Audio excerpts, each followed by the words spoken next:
She was literally in the store, her groceries in the cart, many questions in her heart. And like so many Christian caregivers, Lisa didn't even realize how exhausted she was until she started talking. In this real-time coaching conversation, recorded during one of our free monthly Ask the Dementia Coach sessions, Lisa, an only child caring for her mother, finally said out loud what so many of us are feeling. I'm doing everything, and I don't feel gentle anymore. Maybe you have been there too, trying to love well, trying to do the right thing, but wondering why it still feels so heavy and so lonely. Hey, Christian Care Companion. Welcome to Dementia Caregiver Support for Christians.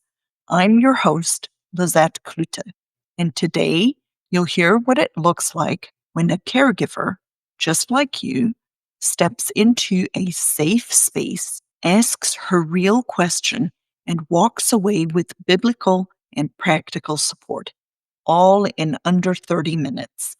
In this episode, we'll talk about what to do when you're the only one showing up in dementia care, why feeling overwhelmed doesn't mean that you're unfaithful, and how to finally start inviting help from your church, your doctor, and maybe even from your own expectations. Because this is what happens when caregivers stop suffering in silence and start receiving support.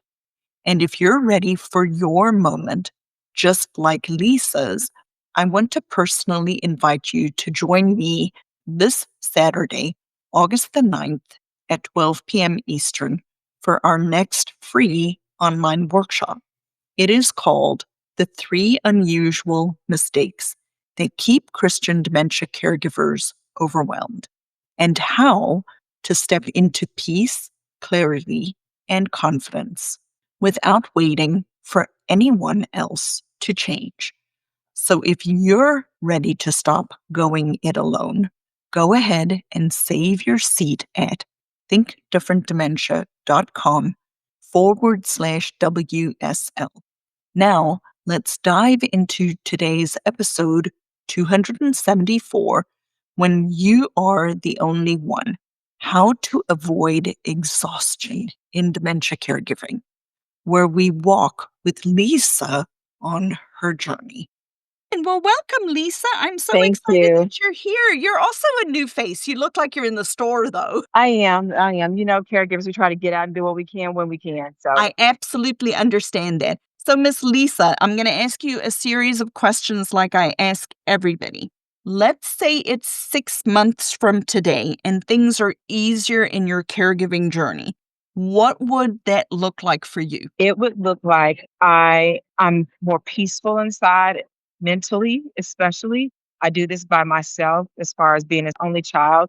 I would have some time for me to do things. I would where my mind is not thinking about it. Is my mom eating? Has she taken her medicine? Is she out of the bed? Is she, just anything dealing with my mom. I would have time with my husband and just, yeah, I would know that she's cared for. And that, so Okay. therefore, I have peace of mind and I'm more gentle with her. That's the thing that I'm really lacking is being gentle. Well, that is definitely a lot on your plate, young lady. So, what would you say right now is stopping you from getting there? Because I'm the only one doing it. Meaning my husband's there, like if I need to say, hey, will you go check on my mom?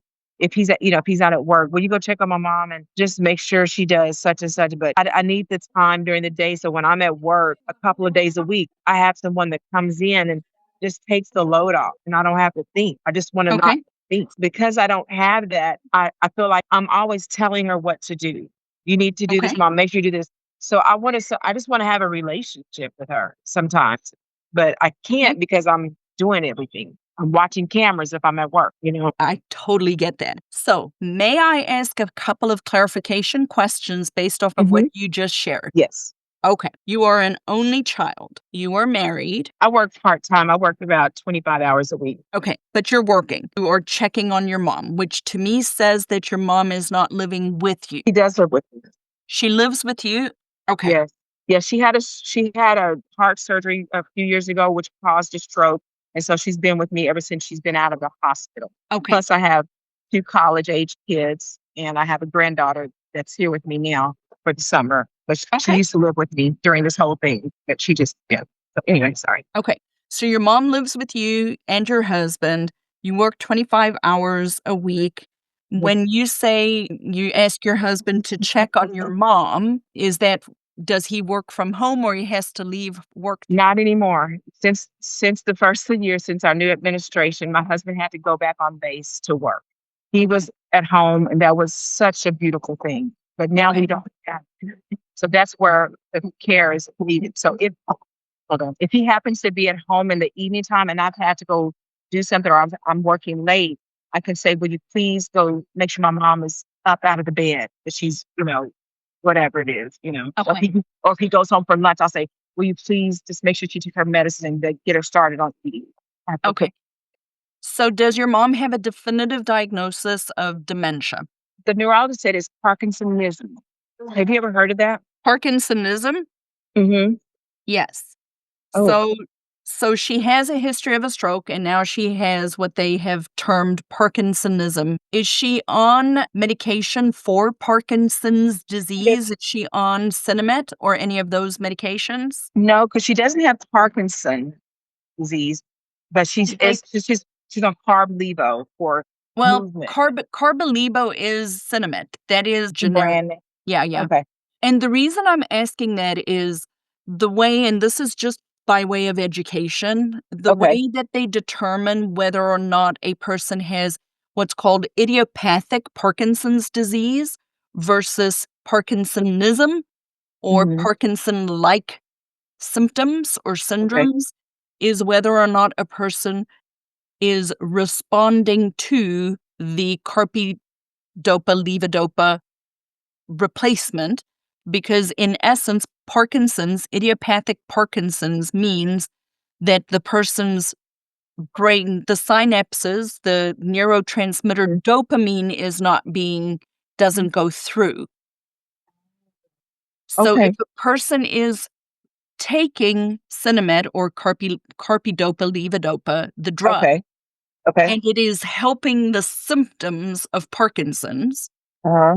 which is tremors, difficulty getting moving, stopping moving, rigidity, all of those 5 cardinal Parkinson's symptoms, then it can be determined or said that they have Parkinson's, idiopathic Parkinson's. But that still has to do with dementia? Sometimes. Yes, ma'am. So let me explain it this way. About 80% of people who have Parkinson's, idiopathic Mhm. Parkinson's, will over time, if they live with it long enough, develop Parkinson's disease dementia. This way. Think about an umbrella. The umbrella is dementia. It's just a category. Uh-huh. And underneath that umbrella, you have lots of little umbrellas. There are 19 primary little umbrellas underneath that. Mhm. One is Alzheimer's. Right. One is the Parkinson's bucket of Okay. dementias. They're actually Lewy body dementias, right? Okay. Or dementias with Lewy bodies. Underneath that, you have Lewy body dementia, which is what Robin Williams had, Lewy body Okay. dementia. And then the other one underneath that is Parkinson's disease dementia. The difference between those two is the following. With Parkinson's disease dementia, a person first has the signs and symptoms of Parkinson's disease. So think Back to the Future, Michael J. Fox, right? He's had Parkinson's disease for decades. He has the symptoms of Parkinson's disease. Later over time, if that person develops dementia, it could be Parkinson's disease dementia. Lewy body dementia, they have the cognitive stuff first. And then later over time, they develop the Parkinson type symptoms. But they all fall under the same umbrella. So with the fact that they said Parkinsonism, but they've given her medication for Parkinson's disease, you might want to clarify with the doctor what either does she have Parkinson's or why is he giving her medication for Parkinson's if she Okay. doesn't? Okay. It's something else since we're on the call, and maybe other people will know at some point to tell me. My mother wears a BiPAP machine, and I discovered that something was wrong. I used to tell them after she had her stroke, when she was in the hospital and when she was in the skilled care, when she lays down to sleep for a nap or to go to bed at night, when she wakes up and she is clueless. So over time, I kept saying something's wrong. So I got her a sleep study, found out she had severe sleep apnea. When Mhm. she wears her mask well, she does so well. So it has Correct. something to do with that. And I don't know Of what to do because course. she takes it off during the night. And I go back in and I'm not so gentle. I'm like, please put the mask on out I of understand. fear. So I what can you offer? a few things. Okay. So would it be okay if I kind of unpack what I see with you? Please. Yes, and Okay. I'll mute. No, please never leave. I love having people here. I'm just teasing. So you have a pretty complex situation in this sense. You do not have a clear, definitive diagnosis of dementia, and you have indications that can definitely be things that can be contributing to cognitive loss that, if not addressed over time, can lead to permanent dementia. Well, Okay. she is diagnosed with dementia as well, but But what do you know what type? no, no. We go back to the neurologist again, so I will ask again. The For neurologist just said Parkinsonism dementia. That's all she said, basically. Okay. So you need to have the clarification questions for you need to be, does she have Parkinson's disease? Yes or no? If it's no, why is she on a medication for Parkinson's disease? Because of her movements. I do know that. Because Okay. she started to stiffen up in the way Okay. she walked and Then they processed. need to say whether or not she has Parkinson's, Okay. right? As opposed to Okay. saying Parkinsonism. Parkinsonism it's like a It's a catch-all. catch-all. It's a Yeah. catch-all. It's not really a diagnosis. It's kind of just saying, "Oh, well, we don't really wanna say she has Parkinson's because maybe she doesn't have all of the signs of Parkinson's, And but that's what they said. we're treating her like she has Parkinson's, but the fact of the matter is the medications are only effective if it's Parkinson's, so why give her medication for something that may not be effective? And if she's showing signs of rigidity and those kinds of things, is it a different kind of a dementia like Lewy body dementia, right? Oh, okay. Okay. So really dig into the diagnosis with the doctor, Okay. recognizing these kinds of diagnoses are diagnoses of exclusion. So that's the first thing. Mhm. Really work on the diagnosis. The Okay. second thing is maybe ask for another sleep study or a different type of like work with a respiratory therapist or a provider related to the BiPAP because they have multiple different types of masks. Yeah, and I've done that. I'll try again. We changed from the full, where it covers her mouth and her nose, to try to do this one. But because her mouth is open at night, they said it's not going to work.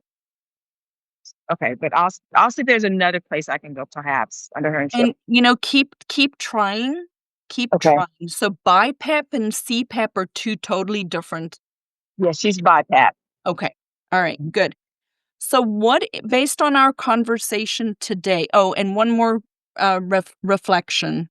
I would strongly encourage you to start to put together a group of people around you who can help give you some relief. And if they're not family, then I need you to consider what your options are. I have craved, and I have prayed God to send someone that Okay. The agencies don't work. They just don't. I used to have a young lady who felt that this was her calling. She was with me for a year. It was wonderful. She got married and she moved away. I I just yeah, prayer. I just appreciate any prayer for God to provide Absolutely. that. And the Lord will provide it. And now I'm going to give you some places I want you to go ask for help. Okay. Do you go to church? I do. Do you have deacons at your church? I have I have very trusted friends who are we have one deacon. We have a small church. Okay. So, one of the things that my experience has shown me is people like you in your particular situation are hiding in plain sight. Nobody who knows you, Lisa, looking at you knows what you're struggling with. They do not know. And when they ask you how you're doing, you're saying, I'm fine. How do I know? Because I've been there. Mhm. Okay. What I need you to do is have a very frank conversation with your church leadership, pastor, elders, deacons, whatever they are in whatever setting that you are in, and say, I need help. I'm burning out. I know it's a small congregation, but I need some help with some tangible diaconal things. Can you guys can you come up with think about a nursery schedule, right? Like when a woman has a baby, I don't know about you all, but our church, like everybody sends meals, Oh, I see what you're saying. Yeah. right? What can we do functionally, practically to support you so that you have some bandwidth? Can you ask the church to set up a meal train for 4 months, once a week for 4 months, once a week for a year, twice a week for 6 weeks, whatever? Can you ask the church to see if they can find somebody who can come mow the lawn or come just sit with your mom for an hour so you can go on a date with your husband? Waiting for somebody to be sent is good. Asking for help with tangible things that you know that they can help with. So, what do? We generate a list of things that people can do to help you. Generate a list, keep it in your wallet. If Okay. somebody says, let me know what I can do to help, pull it out of your wallet and say, here, this is what I need help with. Which one of these can you do for me? Because my experience, and this has been vast over the years, people in church are willing to help. They do not know what to do. So what they'll do, and it's really interesting, I have a really good friend who's a wonderful, godly woman who's an occupational therapist by background and training, just like me. And I did a presentation at their church, and this strategy was what I said. And she came to me afterwards. She's like, I never thought about telling my patients to do that, right? Because what'll happen is somebody will come up to you and they'll say these almost exact words. Let me know what I can do to help you. And we stand there with our mouth full of teeth because we are overwhelmed. And it's like, I got 500 things going through my head, but it's not systemized. So I say nothing. Whereas if I have a list in my purse and somebody comes up to me and says, let me know what I can do to help. You can say, I really, really could have somebody come sit with my mom for 2 hours once a month so my husband and I can go on a date. Come up with a list of tangible things, micro, little things people can do to help you. They are willing to help. They don't know how. And then the other part of that is we hide the fact that we're going through these changes from people because we don't want them to know that something is wrong with my mother. She's not thinking as good as she used to, whatever it is. We try to protect that person. We try to protect their autonomy. And what I'd love to propose to you is that your mother's dignity and value does not lie in what she can do, what she cannot do, or what she is thinking or how she's thinking. It's in that she's created in God's image. And so now we need to find help for you. Okay? Was this helpful, Lisa? It was. I'm gonna Okay. try to get on the call with you because I just wanna be I listened to you and I'm so thankful that you come from a Christian perspective because it has been so helpful because what I hear you saying is that he's sanctifying me in the midst of this and her. But my biggest problem is just treating her with gentleness. I think it's coming from a place of where's my mom? What she's such a smart lady. Why are you doing this? Are you sometimes I go, is she just doing this just because? And I'm like, Mom, you know that. You should do what are you doing? That's how I come across. I don't want to come across like that, but I think I'm still stuck in the fact or in the mom she was because this just happened so suddenly, I but understand. I'm still not there. I 100% get it, and I would love to have you schedule a call. Okay, I'll do that. Schedule a call. We'll take 20 minutes. We'll have a conversation. And in that conversation, then if it makes sense for us to keep working together, I can tell you what that will look like. Okay. Rhonda, thank you for what you said earlier too. Just your calmness. It's good testimony to what she's doing. God bless. Schedule a call. You can find On it the on the website. website. Okay. Or it should just be thinkdifferentdementia.com/call, CALL, and you Okay. should be able to schedule a 20-minute call. I Okay. promise you, I do not believe in strong arming people. I will serve you where you are, and we can make this easier. I promise you. Thank you guys. You're Okay, welcome. Dr. No, thank you so much. You are very welcome, Miss Lisa. People who are really benefiting from the community are the people who joined earlier on before Yeah. they need it and Yeah. and that have been active and are participating in the community because then they already know what questions to ask and they have a place to come and they're not constantly wondering, what do I need to do? How do I need to do it? So people listening are interested in tapping into or learning about the community. I'd invite you to just go to the website, thinkdifferentdementia.com. There's a link for you to schedule a 20-minute call. There's no pressure. I'll serve you regardless of whether you join the community or not. But it is a way for you to take this relationship a little deeper, a little bit more hands-on support, because really the research also shows it's longitudinal support over time. Absolutely. Yeah. For sure. I would highly recommend Lizette. She's awesome. Tracy, I appreciate that endorsement.